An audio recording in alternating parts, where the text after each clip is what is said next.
destrói cadeias, dissipa as trevas, vencer.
acreditar em ti. Mas às vezes sou levado pela vontade de crescer.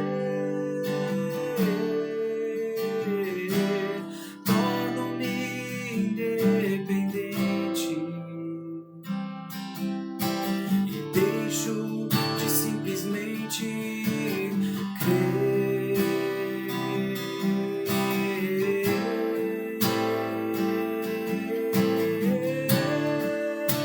Não posso viver longe do teu amor, Senhor. Não posso viver longe do teu afago, Senhor. Não posso viver longe do teu abraço, Senhor.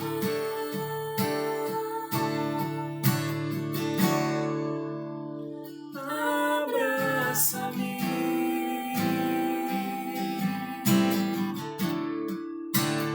abraça-me,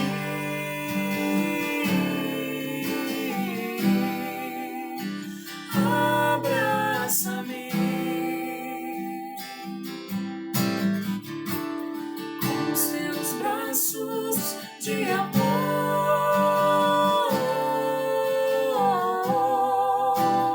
abraça-me,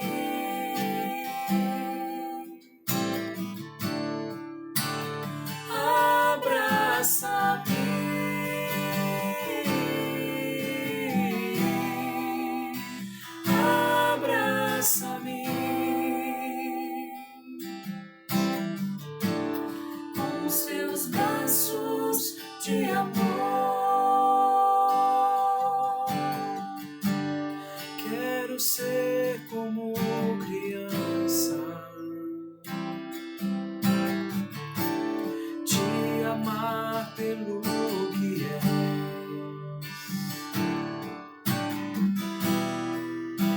voltar à inocência e acreditar em ti. Mas às vezes sou levado pela vontade de crescer. Torno-me independente e deixo de simplesmente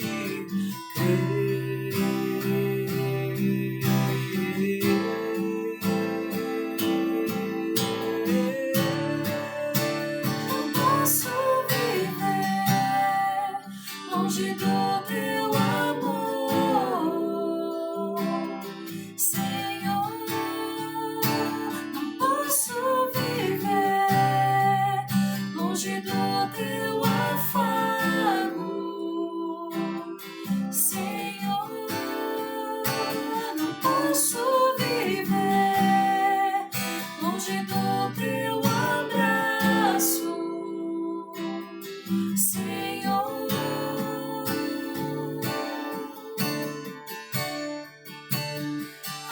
abraça-me,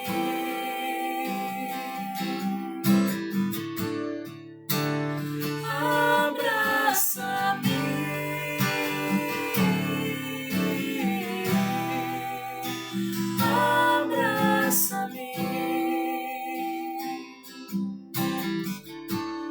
Com seus braços de amor,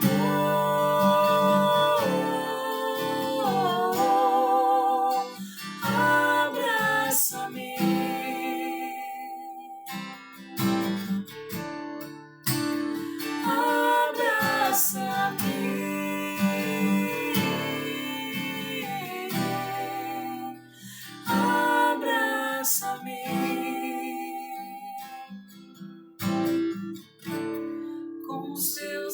braços de amor.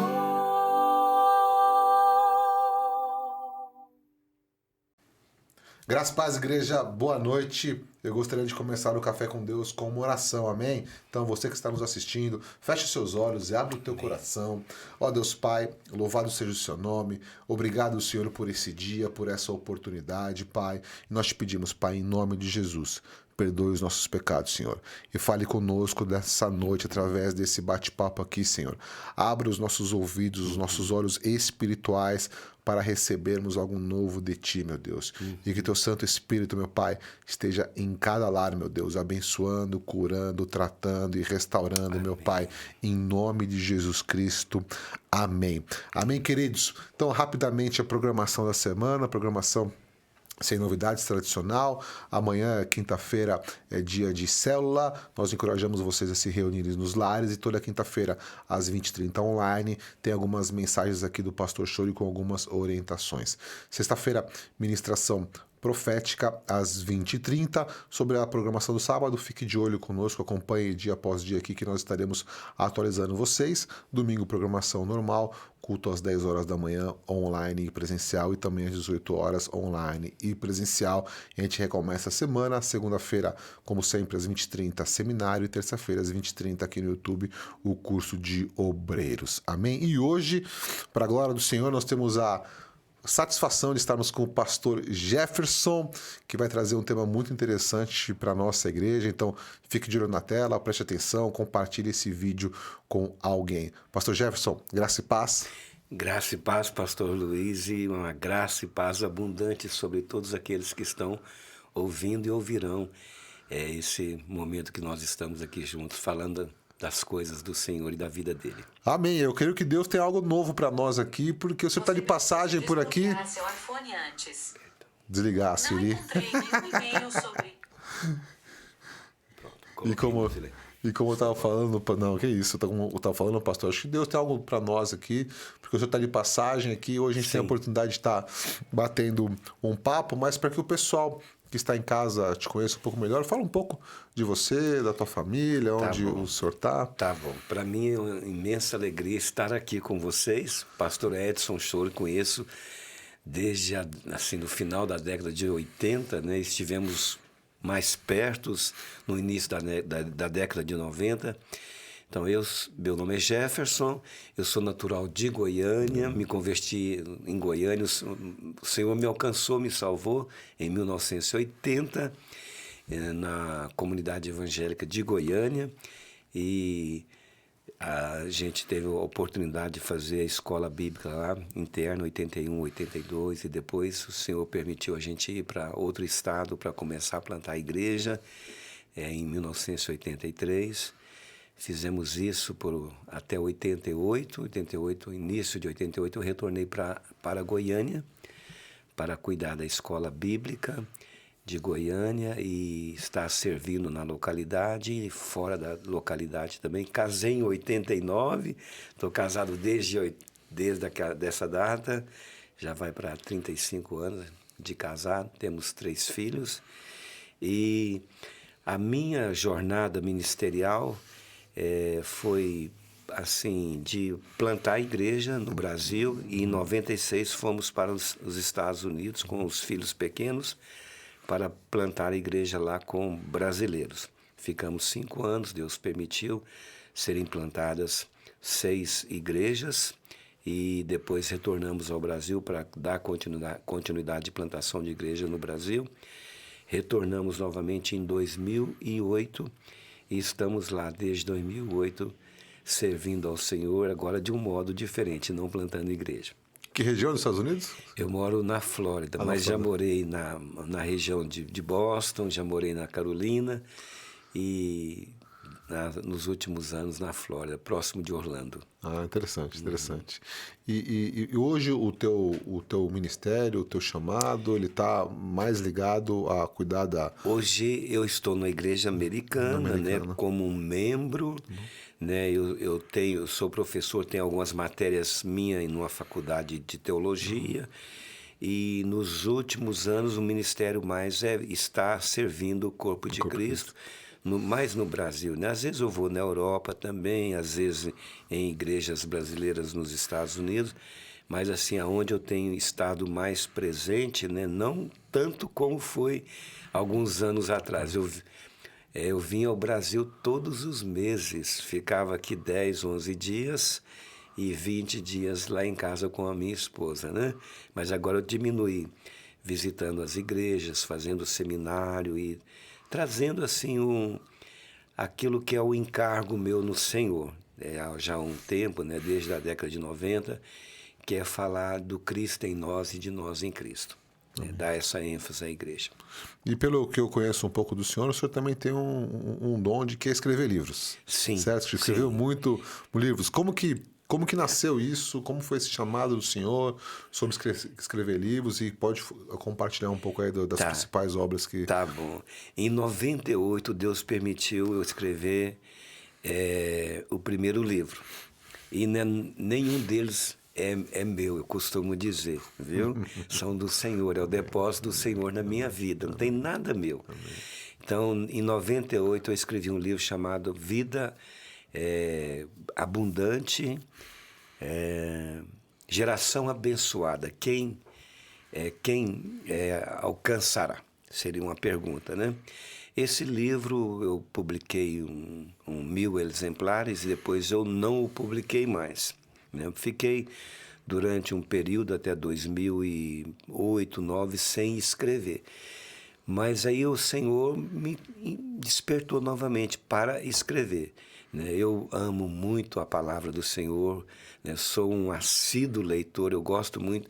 Eu não sou um estudioso da palavra, mas eu sou um leitor, um ouvinte da palavra, né? E eu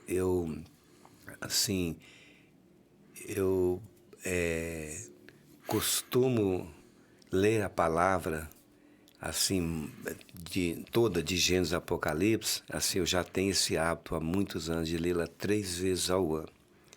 Pastor Luiz, eu já li a palavra mais de 107 vezes. Eu amo ler a palavra. Eu costumo dizer: Senhor, 2 coisas eu te peço e não deixe de me dar elas.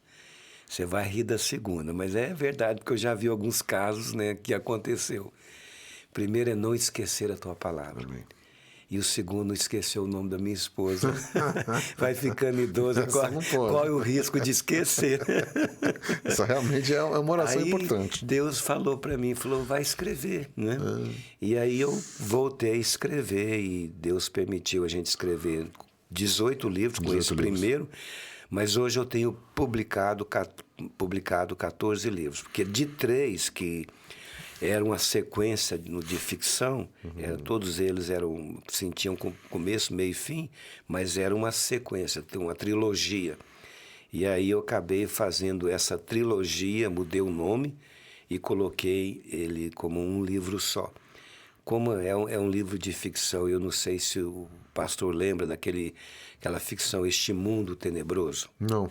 É um livro de guerra espiritual nas regiões celestiais, nas cidades, anjos e demônios, assim, é bem assim, é uma novela, né? Uma narração assim que você começa a ler, você não quer parar, porque não tem capítulos, é uma sequência, né?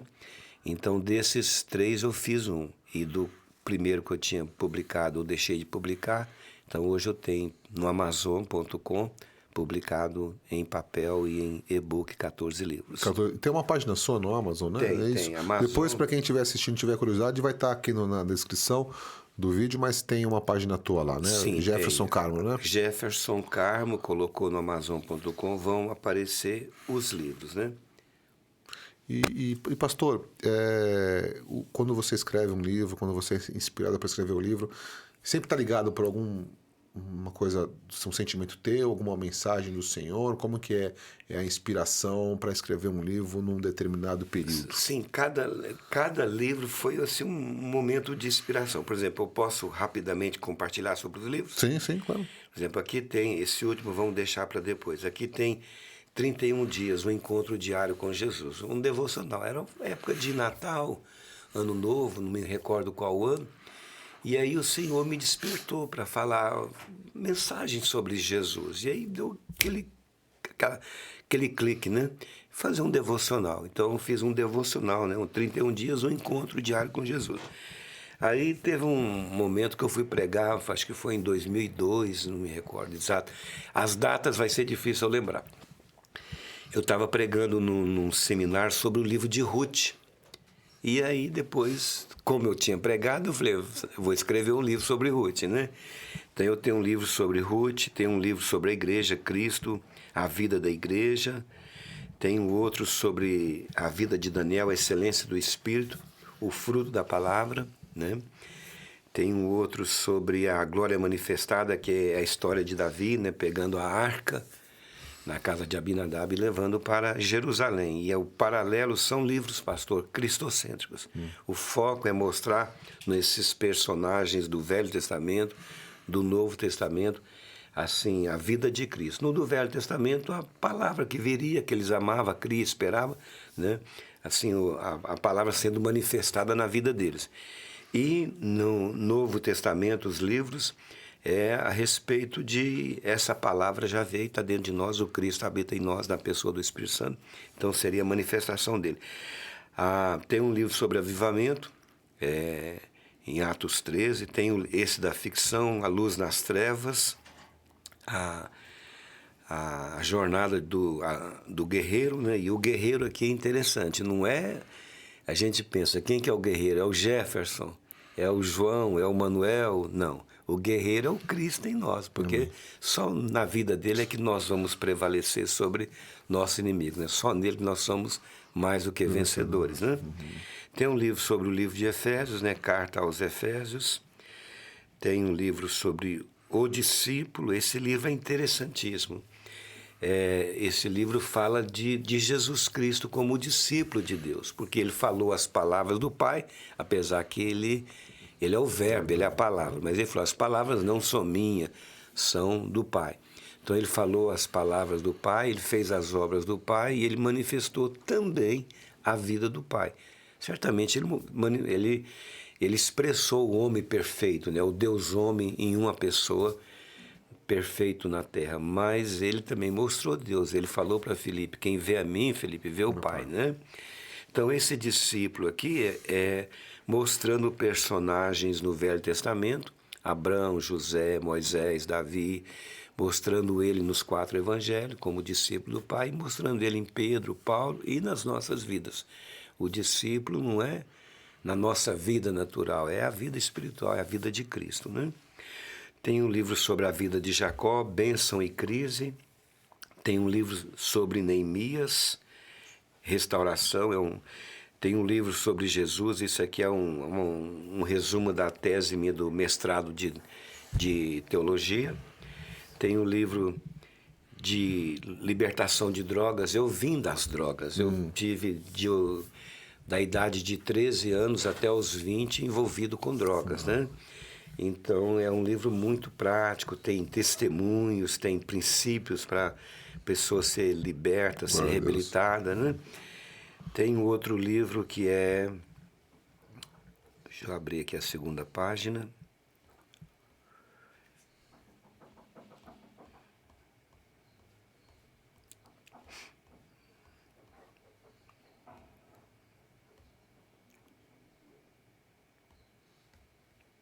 Só um minutinho.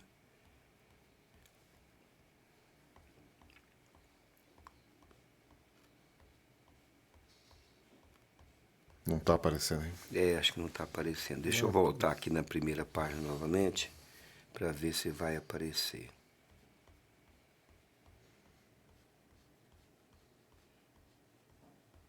Não está aparecendo.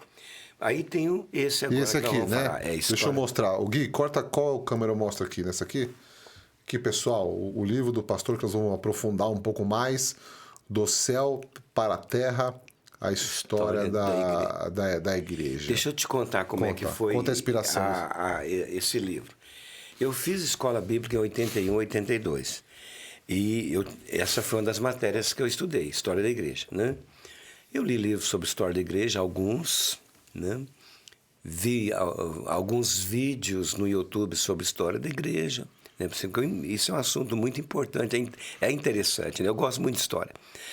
E aí, há 2 anos atrás, mais ou menos, a igreja Videira, lá em Seattle, igreja brasileira da Videira de Goiânia, né? O pastor lá é muito amigo meu, fui pastor dele, e Deus permitiu eu ir lá para começar essa igreja para Videira. Eu fui lá e comecei, e aí esse pastor amigo meu, ele é o pastor lá, né? E ele, todo ano, ele me chama para ir lá uma vez por ano para dar estudar um assunto com eles no final de semana, né? E aí ele me pediu, ó, fica com a gente aqui no final de semana, segunda e terça, e dá uma aula para nós sobre a história da igreja, segunda e terça-feira. E eu fiquei, dei a aula, e aí eu fui despertado, pastor Luiz, para escrever esse livro sobre do céu para a terra, porque eu creio que a igreja é Cristo em nós. Nós somos igreja porque Cristo está em nós. Somos cristãos porque Cristo está em nós. Então a igreja ela aparece na terra no Pentecoste, né?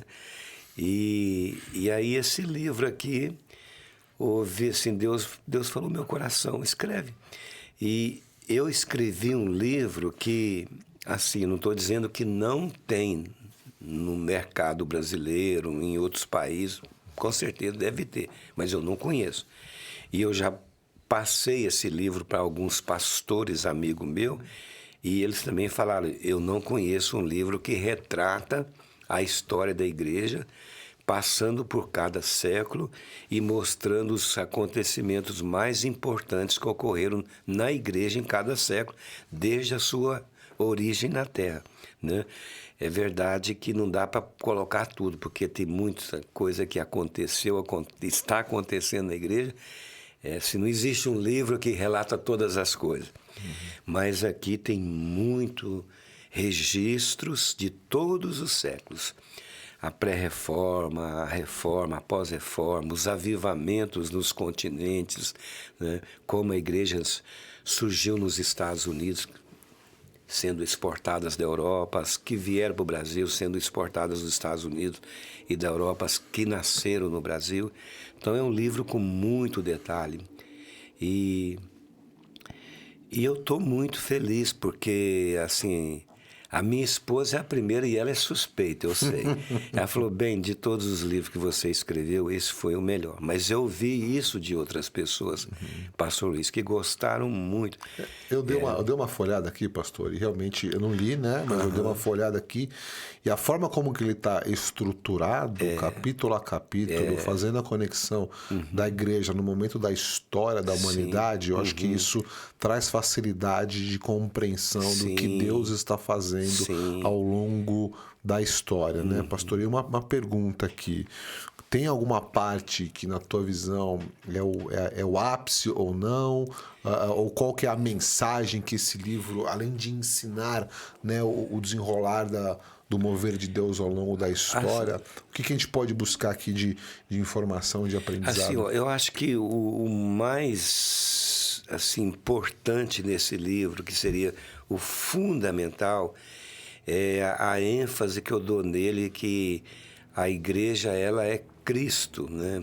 Nós somos o corpo dele, a igreja é Cristo de outra forma.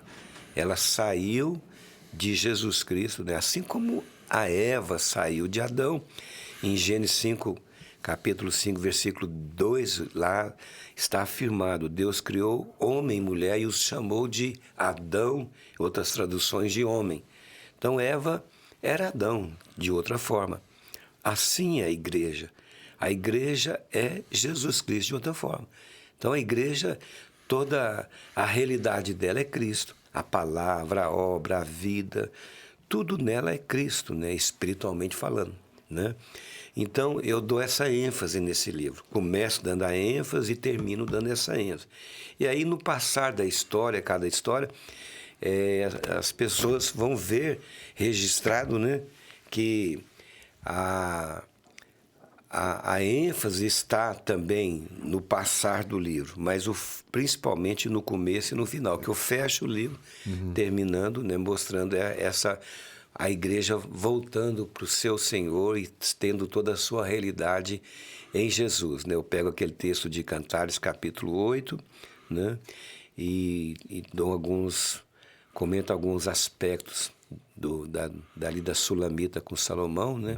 E trazendo como figura Jesus Cristo e a sua igreja. Mas é interessante, porque também, no aspecto histórico, pastor Luiz, porque muitas coisas que estão dentro desse livro, assim, as pessoas vão ter a oportunidade de saber os eventos que ocorreram também paralelamente, né? E assim, eu tive um cuidado, né? Muito cuidado no escrever, porque depois que você escreveu, acabou, já está no papel. A mensagem já foi passada. Já foi passada. Eu pesquisei em Wikipedia, Google, inteligência artificial, li livros, eu ouvi e vi vídeos de pessoas ministrando no YouTube sobre a história da igreja, a experiência que eu tive de dar aula de história da igreja, a experiência que eu tive de ser aluno de história da igreja. Então, eu gastei tempo, eu fiquei assim, geralmente dos outros livros não foi tanto tempo. Esse eu fiquei mais ou menos 1 ano trabalhando e consultando também. Eu não fiquei só dependendo do que eu tenho na internet, porque às vezes a inteligência artificial me dava um registro e eu ia no Wikipedia, me dava um outro registro. Aí me deixou confuso. O que eu vou fazer? Eu vou colocar qual? Aí eu fui procurar pastores amigos que eu conheço. Por exemplo, vou dar alguns exemplos. A história da Igreja Nazareno, da Cristã Evangélica, da Luterana, da Igreja de Cristo. Essas igrejas, quando surgiram no Brasil, se você vai na inteligência artificial e vai no Wikipedia, você vai ver que são informações diferentes e nenhuma das duas estão certas. Aí eu fui falar com os pastores. Não, Jefferson, não tem nada a ver isso aí. Nossa igreja começou em tal lugar, foi tal pessoa que veio, não foi essa. Essa veio depois. Então eu tomei esse cuidado, espero que não tenha dos outros que eu fiz, mas eu acredito que nesse aspecto não teve erros, não. E pastor, eu dei uma folhada aqui também, tiveram muitos acontecimentos ao longo da história da humanidade que influenciaram a igreja. Seja o comunismo, seja a Revolução na França. O senhor poderia destacar alguns que o senhor, com o teu estudo, entendeu que realmente impactaram a continuidade da igreja, até o modo como a igreja se portava? O senhor tem algum... Sim. Por exemplo, quando ela começou, nós sabemos, ela teve assim, teve a oposição do judaísmo, né? Aí, com o passar do tempo, veio o Império Romano também perseguindo a igreja. Então, no livro eu comento como ela processou isso, né? Como ela caminhou no meio da oposição, da perseguição, desses embates que ocorreram.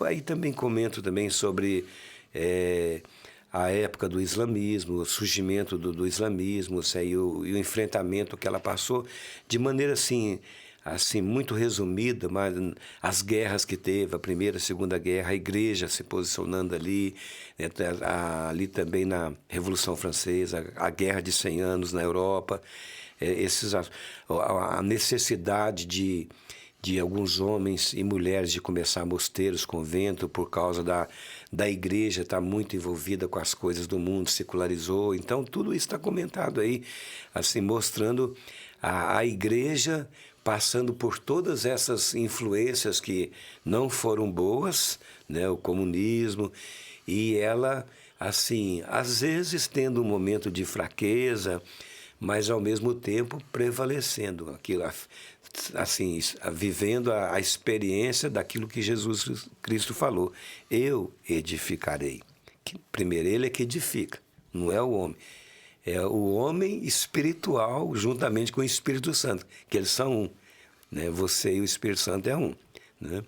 Eu edificarei a minha igreja e as portas do inferno não prevalecerão contra ela. Então, nós vemos nesse livro e na história da igreja que a igreja, apesar de todas as situações difíceis que passou, ela permaneceu, está permanecendo, prevaleceu. Em alguns momentos ela teve as suas fraquezas, suas quedas, mas o Senhor a levantou e ela vai prevalecer. Eu costumo dizer, pastor Luiz, que ele não abandonou a igreja. Amém. Apesar de ter mais de 2000 anos que ele está esperando para as suas bodas, ele vai continuar esperando. E o Espírito Santo vai continuar trabalhando para que nós sejamos apresentados prontos para Ele, né? Essa não conheço profundo a história da igreja, eu vou estudar com certeza, é um tema super importante, mas o meu entendimento é esse. A igreja, ela, nada derrota ela. Nada derrota. Nada derrota ela. E o foco desse livro, pastor Luiz, não é mostrar fraquezas da igreja, não, né? Mas mostrar que a igreja está presente, veio do céu para a terra, e um dia ela voltará e estará no novo céu e na nova terra, na nova Jerusalém, para sempre com o Senhor, né? Então o foco do livro é mostrar que não tem como prevalecer sobre a igreja, né? O diabo vencer, o mundo vencer. Por mais que se levantem tiranos, pessoas que persigam a igreja. Sabe por quê, pastor Luiz, que a igreja nunca será derrotada? Porque a igreja é Cristo. A igreja é a vida de Cristo em nós. Esse corpo, pensa bem, pastor Luiz, como é que nós, com a humanidade em Adão, viveríamos a vida cristã como ela é, né? Amar a Deus e amar o próximo como a si mesmo. Novo mandamento vos dou, que vos ameis uns aos outros, assim como eu vos amei. Sede santos. Sabe, na humanidade adâmica é impossível. Não. Isso é vivido na vida de Cristo, do Espírito Santo em nós, que manifesta nesse corpo mortal, né? Porque a vida adâmica tem uma natureza, que é a natureza do pecado, né? Ela passou a ter a natureza de pecado por causa do pecado. Por mais que a gente não queira pecar, a natureza adâmica vai pecar. Né? Por mais que nós não queiramos dar o fruto do pecado, ele vai aparecer. Pode não aparecer hoje, mas vai aparecer amanhã na humanidade. Porque é uma humanidade que tem a natureza pecaminosa. Mas nós somos, como cristão, nova criatura. Jesus é o segundo homem, o último Adão. E na cruz ele morreu, mas ele trouxe a humanidade para ele. A humanidade é crucificada juntamente nele.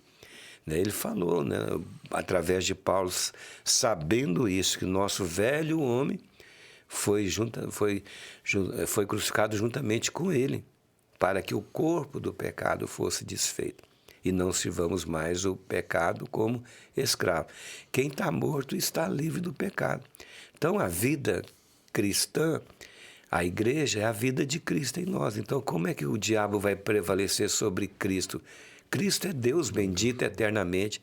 Nós temos em nosso corpo mortal a vida divina, o Espírito Santo. Não somos deuses. Muitas vezes as pessoas podem pensar, mas nós somos deuses, ou amanhã, na eternidade, seremos Deus. Não, Deus é um só. É um só Deus que é Pai, Filho e Espírito Santo. Mas nós, hoje e na eternidade, seremos um povo que tem um corpo glorificado e que carrega em nós a presença do Espírito Santo de Deus, né? Ou seja, quem está na igreja, quem participa do corpo, está no melhor lugar possível nessa terra. Melhor lugar. E assim, por exemplo, às vezes as pessoas dizem, né, mas aquela igreja acabou, fechou. A igreja não acaba. Às vezes um prédio pode fechar, uma denominação, mas a vida de Cristo que está em você, está em mim, que é a igreja, né? Essa é a realidade nossa, né, como igreja, é a vida de Deus em nós. Não é na vida natural, é a vida espiritual. Nós somos uma nova humanidade, uma humanidade agora espiritual, no último Adão, né? Então, como o diabo vai prevalecer sobre Deus? Você que está ouvindo, né, esse podcast, acredite, o diabo prevalece sobre sua vida, seu corpo mortal, sobre aquele que não tem Cristo. Se você tem Cristo, se você inclina para as obras da carne, o diabo vai prevalecer porque você está praticando obras da carne, eu estou praticando obras da carne, o inimigo prevalece. Mas ele nunca vai prevalecer sobre a vida nossa espiritual, que a nossa vida espiritual é Cristo. Amém, glória a Deus. E, pastor, eu acho que a história da igreja, assim como na Bíblia e da igreja, ela tem algumas coisas importantes para nos ensinar. Né? A gente tem que aprender com quem já passou por algumas coisas. Né? Sim. Quais são, além do que o senhor já compartilhou, né, coisas importantes que aconteceram na história que nós temos que estar preparados e atentos para isso, né? Porque provavelmente muita coisa do que nós estamos passando aqui, muitas pessoas já passaram no passado. Com certeza. Então, se o senhor conseguir contextualizar, quais são as lições importantes que a igreja passou, né? E quem pode estar vivendo ou está vivendo hoje e a gente toma como lição. Eu penso assim, inclusive eu comento, a primeira igreja, eu posso mostrar aqui para os nossos ouvintes o índice desse livro. Primeiro, a origem da igreja. Então, é mostrado que ela é celestial, né? E nesse ponto, a origem da igreja, eu falo primeiro de Jesus, porque ele é o verdadeiro templo de Deus. O templo de Moisés, de Davi, de Salomão, eram tipos. Ele é o templo verdadeiro, né? O templo. Deus não habita em santuário, em templo construído por mãos humanas. Davi quis edificar uma casa para Deus. Deus falou, não, Davi, eu é que vou edificar uma casa para você. Então, essa casa que Deus edificou para Davi, para nós, é Jesus Cristo. Ele falou, destrói esse santuário, esse templo. E em 3 dias eu o reconstruirei. Eles entenderam depois que ele falava da ressurreição dele.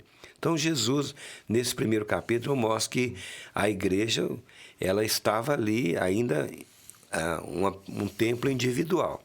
Aí depois, no Pentecostes, capítulo 2, aí aparece a igreja corporativa, o templo de Deus corporativo. Jesus é o templo individual e nós, como seu corpo, somos o templo corporativo. E aí, a igreja na terra, eu falo sobre o Pentecostes, e depois a primeira igreja é Atos 2 e até Atos 4. Porque de Atos 2 até Atos 4, esses 3 primeiros capítulos, pastor, nós não temos na Bíblia nenhum registro de mancha, de pecado, de defeito da igreja. Eu não estou dizendo que não apareceu, mas não está registrado. Está ela se movendo poderosamente. Eu posso afirmar para você que eram pessoas semelhantes a nós, como Elias era semelhante a nós, né? Semelhante a nós, sujeito às mesmas fraquezas. Eles estavam num corpo mortal como nós estamos hoje. Tinha a presença do Espírito Santo. Só que de Atos 2 a Atos 4, a presença do Espírito Santo, ou em outras palavras, a presença de Cristo, que é o Espírito Santo, é o Cristo, e o Cristo é o Espírito Santo, transbordava neles, do Espírito para a alma, de modo que a mente deles era cheia dos pensamentos de igreja. Eles não tinham ortodoxia ainda. A ortodoxia veio com os pais da igreja. Inclusive, eu comento no livro aqui, daqui a pouco eu vou falar sobre isso. Então, eles tinham os pensamentos, as palavras, a sabedoria do Cristo. Eles tinham a emoção, o sentimento, o amor de Cristo transbordando. A vontade não era a vontade deles, Cristo era o centro, era o cabeça, a vontade era Cristo, eles estavam ali para fazer não a vontade deles, mas a vontade de Cristo.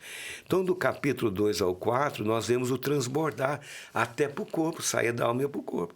Né? Eles olhavam, Cristo estava olhando, eles escutavam, Cristo estava escutando, eles tocavam, era Cristo tocando, ao ponto da sombra de Pedro projetar, não era de Pedro, era um Pedro cheio da presença de Deus, era uma sombra de um homem espiritual, era uma sombra do próprio transbordar do Espírito Santo na vida dele. Então, a primeira igreja, aí no capítulo 5, aparece uma semente carnal e maligna em Ananias e Safira. Então, aqui começa a igreja no primeiro século, a partir do capítulo 5. Pois vem os pais da igreja, que foram muito importantes na história, assim, eles até misturaram alguma coisa da filosofia humana, né? Porque eles eram estudiosos, né? Com a palavra de Deus, mas nós não podemos negar que foi muito importante, né? A ortodoxia, a proteção contra as heresias que ocorreram, que são várias heresias. Na época de Paulo já existia, de Pedro, mas assim, ali no primeiro século, a gente vê no segundo, várias, inclusive estão aqui registradas no livro, né? Então, os pais da igreja, depois a igreja do segundo e terceiro século, a igreja do quarto e do quinto século, a igreja na Idade Média, é um capítulo mais extenso, né, aquele período de escuridão de aproximadamente 1000 anos, a igreja na pré-reforma, a igreja na reforma, porque o que aconteceu ali com Zwingli, Lutero, depois com Calvino, já na pré-reforma já tinha alguns homens, né, trabalhando, né, para levar a igreja a voltar à sua posição, que ela jamais deveria deixar, que é a sua cristocentridade, a vida de Cristo, o centro, o senhorio na vida dela, né? Então, a igreja na pós-reforma, o despertar da igreja, ali depois na reforma, na pós-reforma e pós-reforma, a igreja nos últimos séculos e a preparação da igreja que eu falei sobre a igreja voltar às suas origens, como ela começou. Quando o senhor fala sobre voltar à origem, voltar sobre Atos 2 a 4. Porque era totalmente dependente do Senhor. Ela não tinha vontade, a vontade era o Senhor. E como que volta? Qual que é como que é lógico, é pela graça de Deus, um processo, né? Mas o que fazer? Era uma pergunta. Eu creio que a igreja hoje, talvez eu vou comentar um pouco isso na live, na outra live. Nós somos um povo bipolar. Nós vivemos um bipolarismo.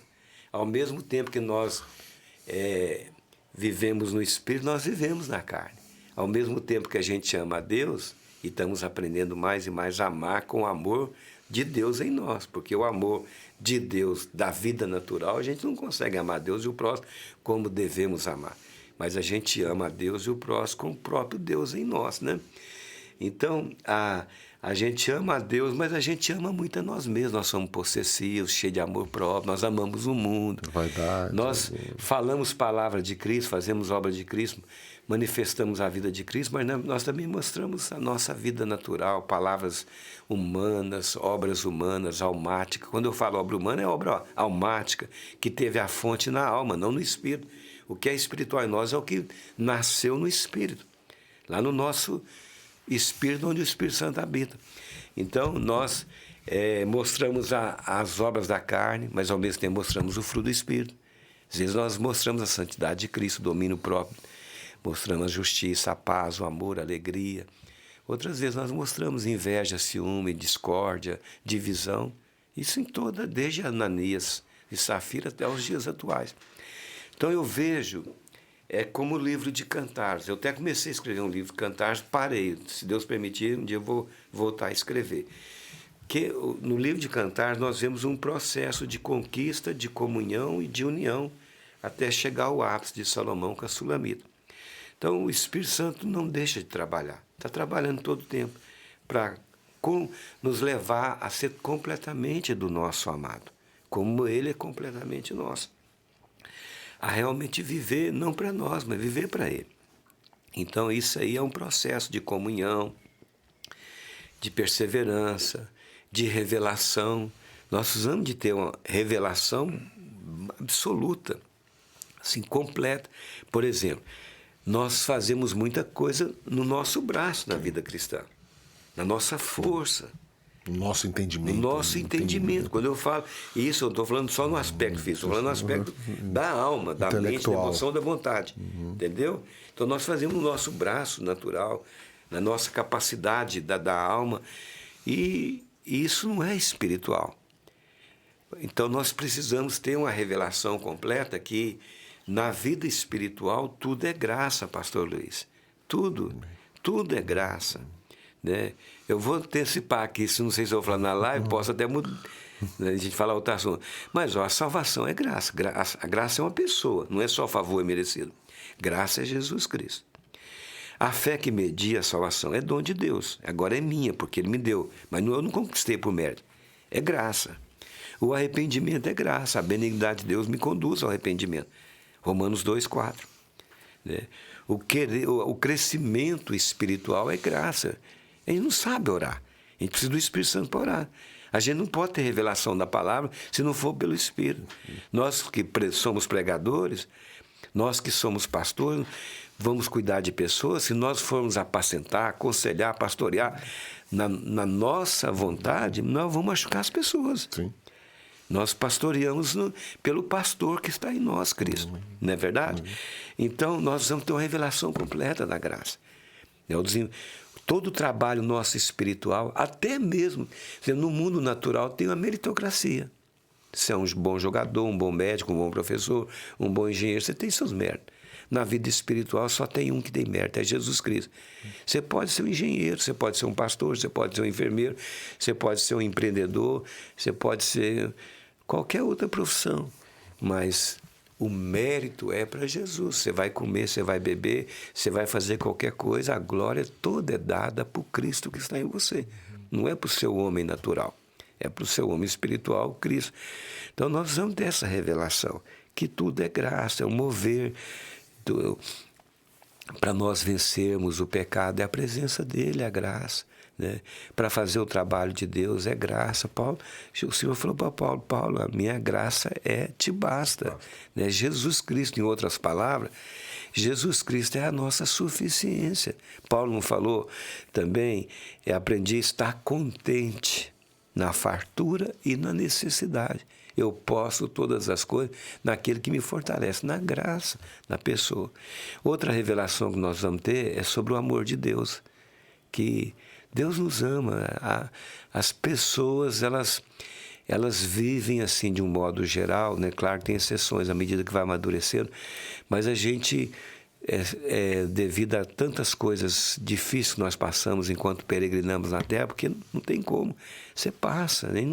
Esse mundo jaz no maligno, como a Bíblia diz. Coisas boas acontecem nesse mundo, mas muitas coisas ruins acontecem. E muitas vezes muita gente acha que Deus a desamparou, que Deus não ama, Deus está punindo. Nós vamos ter clareza. A gente é amado com amor eterno. O amor dele é uma pessoa. Jesus Cristo nos ama com amor eterno. Ele deu a própria vida por nós. Então, à medida que isso vai, o amor de Cristo nos constrange, diz Paulo em Coríntios. Quanto mais a comunhão vai crescendo, a contemplação, a adoração, mais a gente vai rendendo, se entregando. Porque o final é nós nos rendermos a Ele. Vivemos não para nós, mas para Ele. Né? E entender que a vida nossa nessa terra é perder.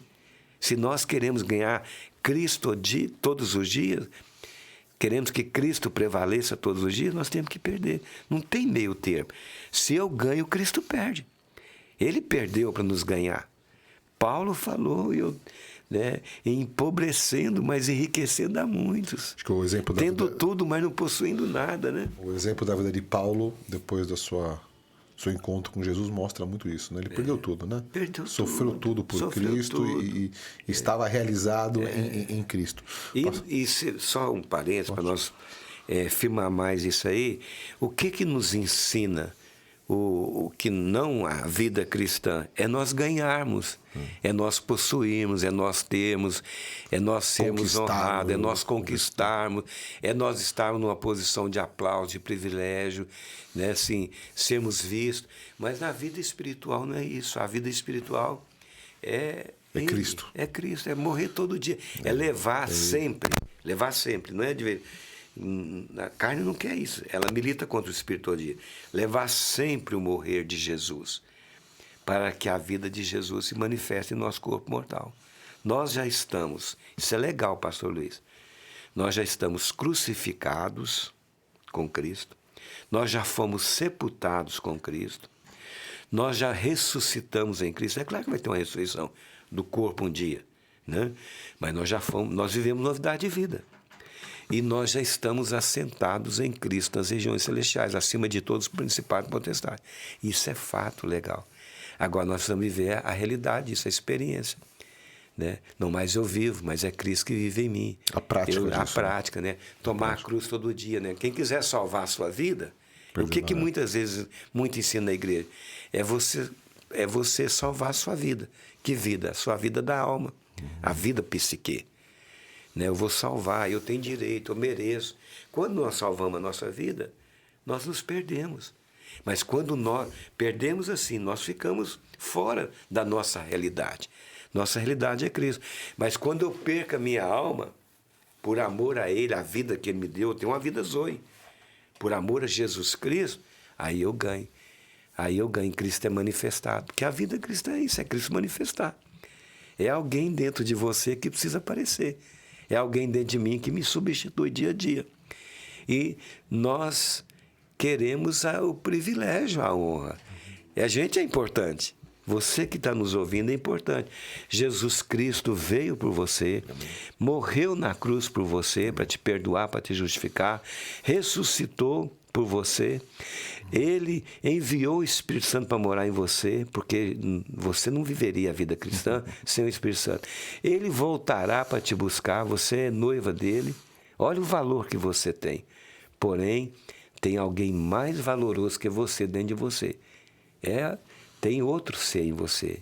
E esse outro é o Espírito Santo, é Cristo. Essa vida tem mais valor do que a nossa vida nesse corpo mortal. Amém, glória a Deus. Eu acho que você fez um bom fechamento aqui da mensagem, pastor.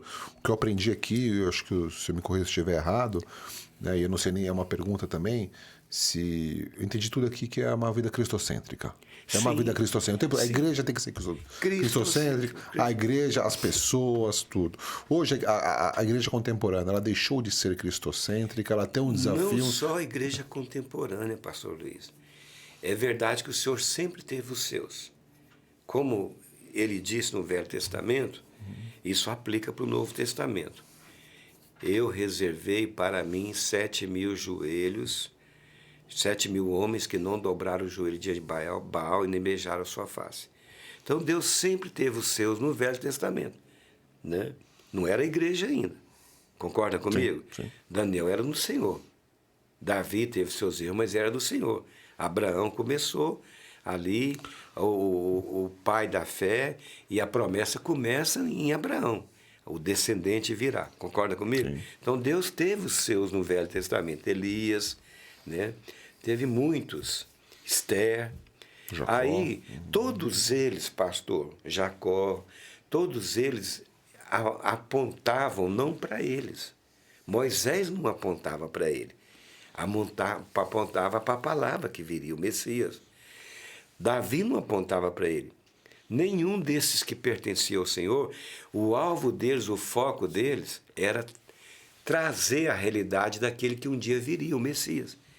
Seja em palavra, seja em obra, seja em vida. Quando você olha o Velho Testamento nessa ótica, você vai descobrir comportamento de Abraão, de José, de Jacó, depois daquele momento do Val do Jaboque, de Davi, desses homens, de Davi, de Daniel na Babilônia. Você vai ver que tem comportamento ali que não é o comportamento natural. É um comportamento espiritual. Entendeu? Porque eles amavam a palavra e eles tinham o Espírito Santo sobre eles. Alguns até tiveram o Espírito Santo, momentos que o Espírito Santo esteve dentro deles. Certo? Aí veio a palavra.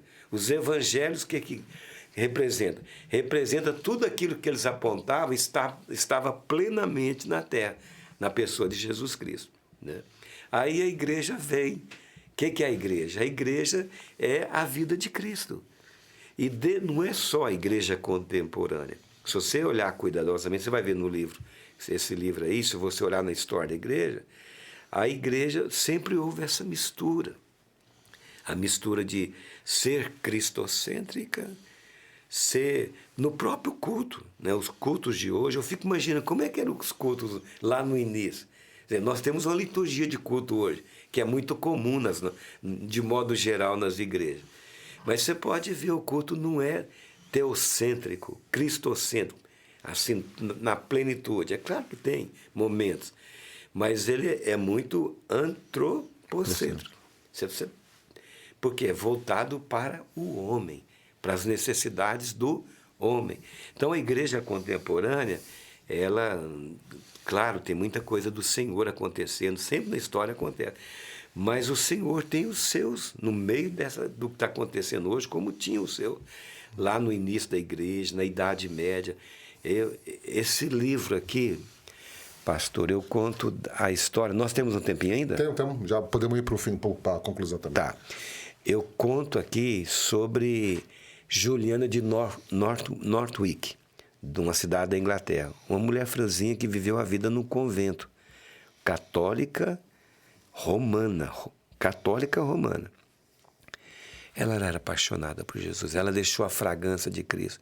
Ela viveu a vida cristocêntrica. Cristo vivia nela. Cristo manifestava nela. E quando eu escrevi o livro no computador, chegou, eu pesquisei, vi, né? Eu falei, eu vou botar a história dessa mulher aqui. Eu comecei a escrever, eu passei a chorar. Mas quebrantado, chorava. Falei, senhor, o que está acontecendo? Essa mulher, ela marcou séculos. Ela seguiu o Cordeiro por onde quer que o Cordeiro fosse. E aí, eu lendo agora, eu fui pregar em Portugal, agora 2 meses atrás, um pastor lá me deu um livro, acho que eu até tinha lido ele, não sei, muito tempo atrás, mas eu não tinha atentado para o que eu vou te dizer agora. Um livro do Tozer, O Homem, Lugar da Habitação de Deus. Aí no livro eu encontrei lá, ele comentando, uma mulher franzinha, mulher que marcou tal, Juliana. Eu falei, está aqui no livro aqui. E ela fez 3 pedidos para Deus. Falou, Deus, me dá o que eu vou te pedir. Eu não imponho condição, põe na minha conta, porque eu vou cumprir isso. Eu quero que o Senhor me dê 3 feridas. É forte, pastor. A ferida da contrição. Eu quero viver uma vida quebrantada para que Cristo seja manifestado. A ferida da compaixão.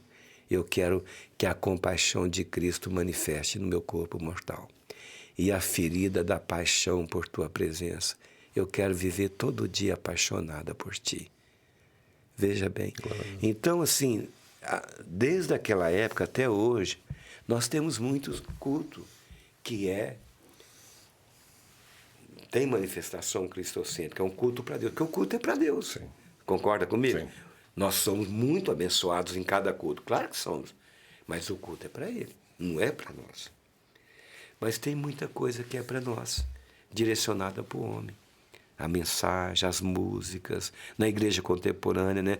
Trazer muitas coisas tecnológicas, né? Muitas coisas assim, para provocar o quê? Provocar a parte externa. Eu vejo, porque a nossa alma, ou ela recebe influência do nosso corpo, das faculdades do nosso corpo, o que eu vejo, o que eu escuto, o que eu toco, não é? Ou então ela vai receber a influência das faculdades do espírito. Então, muita coisa é colocada para chamar a atenção, para despertar. Então, a alma fica lá em cima. Pode alcançar o espírito? Claro que pode.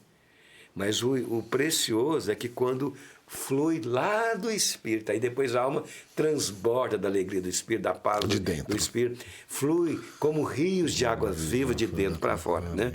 Mas toda essa parafernália que tem é para despertar o nosso corpo exterior e a nossa alma, né? Mas tem muita coisa boa acontecendo e vou dizer de novo, Deus sempre teve os seus na história. E não é só da linhagem dos cristãos assim, evangélicos, protestantes, não. Católicos romanos também, eu poderia citar vários. No livro tem aqui vários, né?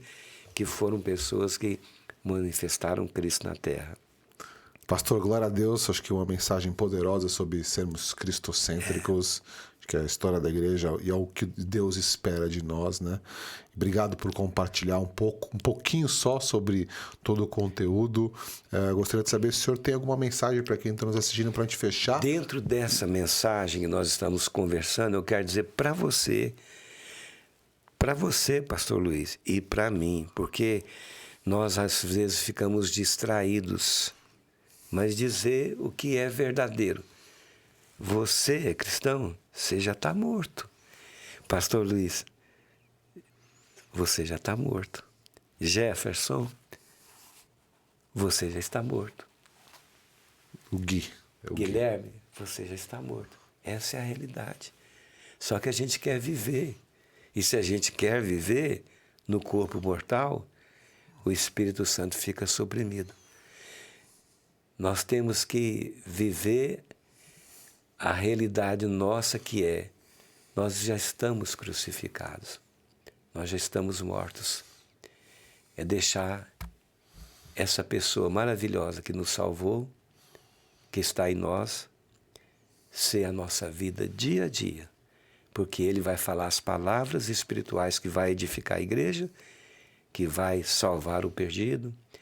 Ele vai fazer as obras espirituais que são dele, não são nossas, a igreja não tem obra, que vai edificar a igreja e que vai salvar os perdidos. E Ele vai mostrar a vida única que vai edificar a igreja, os irmãos, e que vai salvar os perdidos. Então a nossa vida, a nossa realidade é Cristo. Ele é a esperança da nossa glória enquanto peregrinamos nessa terra e é a nossa glória eterna. Deus abençoe vocês e, se Deus permitir, até uma próxima. Deus quiser. Em nome de Jesus. Amém. Glória a Deus. Amém. Obrigado, pastor, mais uma vez. Obrigado pelo teu tempo aqui. Boa viagem. Que Deus abençoe muito a tua vida. E vocês que nos assistiram nessa noite, Deus abençoe a tua vida e tenha sempre uma vida cristocêntrica. Em nome de Jesus Cristo. Amém.